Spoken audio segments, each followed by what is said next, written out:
Shouting stuff loudly in a well-lit car. This is Tell It Someone. First question is from the Naked Wombat. What will it take for Labor and their brainwashed supporters to get serious and become the party they once were? Or do we need to evict the ALP and replace them with something decent? Well, of course, the Labor Party in Britain was replaced with Jeremy Corbyn, and that might end up well, or it might end up being Boris Johnson. We'll just have to see about that. Well, it's not. Well, Boris Johnson has already ended up being Prime Minister, but Jeremy Corbyn,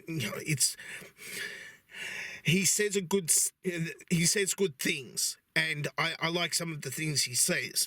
But the billionaires might, kind of object because he is for taxing them a lot more than what they already are being taxed, which is right now 0. And billionaires like Rupert Murdoch and Gina Reinhardt don't like being taxed or having money spent on poor people, which is what Scott Morrison likes to do.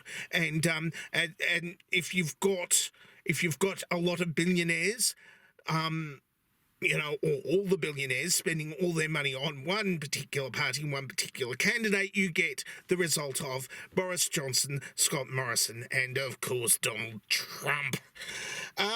Next question is from Joe Freddy. There are 3 men in a balloon, Bojo, ScoMo, and the shit gibbon. How do you save the world and make sure none of them survive? Well, look, you don't have to make such a rash thing as to actually make sure that they die. All you have to do is make sure they don't come back. So, all you have to do is you get some hydrogen, not helium. Helium is a precious finite resource. We need the helium for cooling superconductors and making sure that that particle accelerators run smoothly, and of course for party balloons. So we don't really need to waste helium on that. So we use some hydrogen, and we keep on pumping hydrogen into the balloon and some sort of liquid food-based substitute up there, and we just leave them up there. Leave them alone. They will decide who gets to sit on Trump's lap themselves. And there's and I don't know what they'd say out there. I mean, Scott Morrison has this cheery voice with which he says really nasty things. We can't afford unfunded compassion. How good is unfunded malice, though? Meanwhile, Boris Johnson, you can't shut him up. I love billionaires, don't you? You see, what happens is I can say whatever I like, maybe make it so stupid and such big lies that nobody will believe me, and it doesn't really matter, because those who don't believe me and think they are lies, they go into 2 camps. Those are the ones who know that they are lies and object, and that I don't really care about them because they don't have any power. And then there's those who think that I am lying, but they like my lies because they cover up for their horrible, horrible truth. And they are called the billionaires. And to them, I am rather lugubrious. And I don't even know what lugubrious means.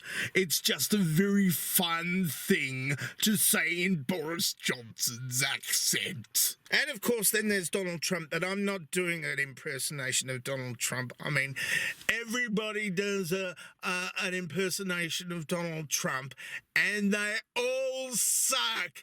Alec Baldwin, Stephen Colbert, Adam Manuk. The only one who really does a really good impersonation of Donald Trump is Johnny Depp. That's a really good impersonation of Donald Trump, and I just can't reach that level of not magnificence. There's another word for it. But I can't reach that level. So you just have to trust me. Donald Trump would say really some fucked up things, and I'm not going to say them because, I don't want to be in his head.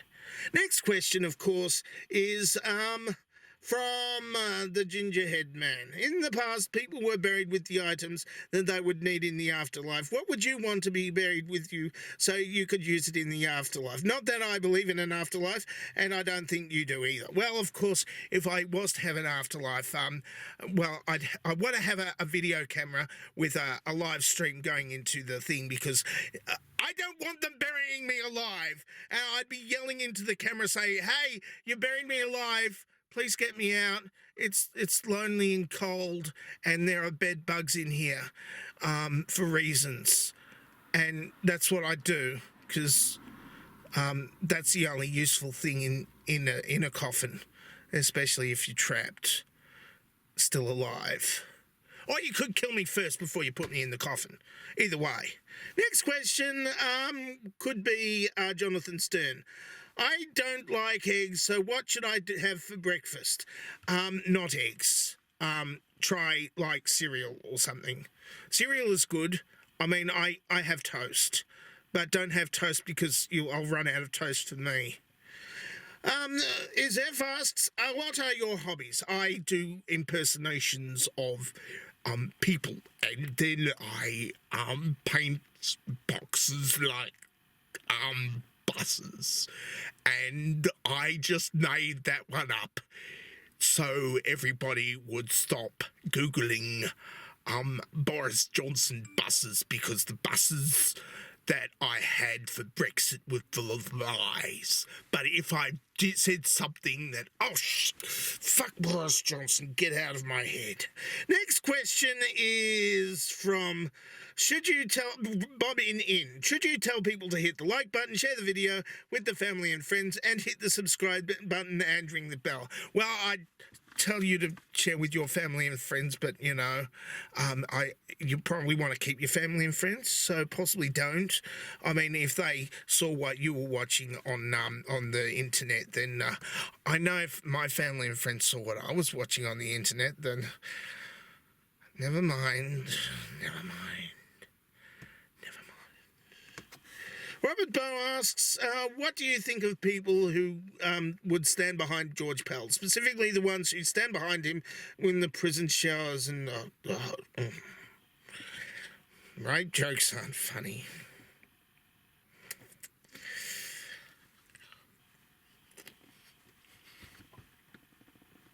But it is Pell! Next question is from Dan Jensen.